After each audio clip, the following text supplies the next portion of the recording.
تو سبق یہ دیا جا رہا ہے کہ دوسری قومیں تو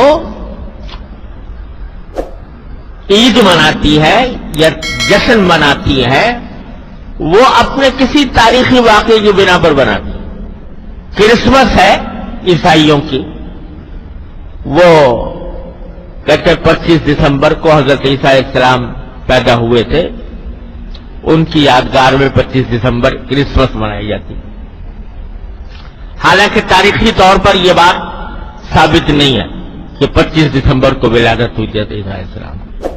تاریخی اعتبار سے اس میں بہت کلام ہے، لیکن اگر بالفرض ہو بھی تو انہوں نے اس کو یوم پیدائش کو اپنے لیے عید بنا دیا۔ یہ جو یہودیوں کی عید ہوتی ہے، عید فطر، یہ اس دن کے اعتبار سے منائی جاتی ہے جب موسیٰ علیہ السلام کا لشکر پار ہو گیا تھا اور فرعون غرق ہو گیا تھا۔ اس تاریخی واقعے کی یاد میں وہ عید مناتے ہیں۔ تو جتنے مذاہب ہیں ان سب میں دیکھو تو وہ تاریخی واقعات جو اپنے ہمارے اکابر بزرگوں نے کوئی بات کی تھی، اس بات کی یاد میں وہ عید مناتے ہیں، جشن مناتے ہیں۔ وہ سارے مذاہب کا یہی حال ہے۔